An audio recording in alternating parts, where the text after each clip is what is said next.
Tempers are running high in Europe. The latest tussle between Italy and France on the issue of immigration gathered global attention and may have well turned into a political crisis. Flying right in the face of European solidarity and unity, some key countries have shot off a letter to the EU expressing their worries on immigration.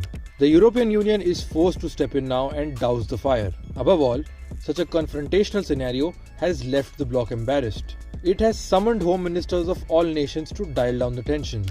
Mind you, the bloc already has a lot on its plate, mainly on the economic front. Can it afford another? Four Mediterranean European nations, Italy, Greece, Malta and Cyprus, have written a stinging letter to the EU on a dispute over a deal to jointly help asylum seekers. They said that they, quote-unquote, cannot subscribe to the notion that countries of first entry are the only possible European landing spots for illegal immigrants. They added that the number of migrants taken in from other EU member states, quote-unquote, only represents a very small fraction of the actual number of irregular arrivals. Basically, these countries are indicating a disproportionately large number of migrants coming to them, which means more burden and responsibility for their welfare. If you stretch the argument further, the four nations have lashed out at the 27-member bloc for not shouldering this responsibility equally. It all began with the Ocean Viking rescue ship incident last month, which was operated by a French NGO.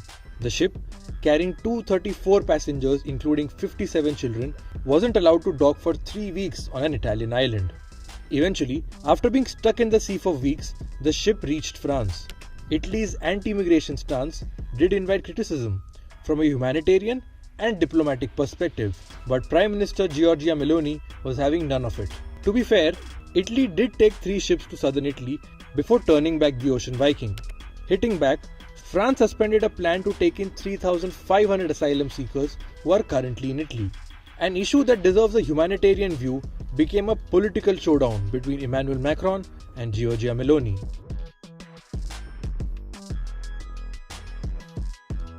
You see, immigration is a tricky subject. The European Union, however, hasn't laid down any concrete rules for such scenarios, which is leading to chaos and confusion. It does have a migration pact in place which aims at redistributing the migrants in all European nations equally. However, Meloni claims out of 8,000 people in Italy, only 117 have been relocated. But why are only 4 states at the forefront of immigration anyway?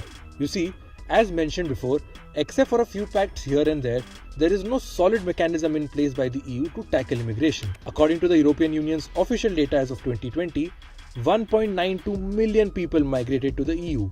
In 2021, asylum seekers came from around 140 countries, with more than 6 lakh applications lodged in 2021. One such condition of the EU's arbitrary policy was for refugees to apply for shelter in the first country of entry to the EU, and no points for guessing who these countries are.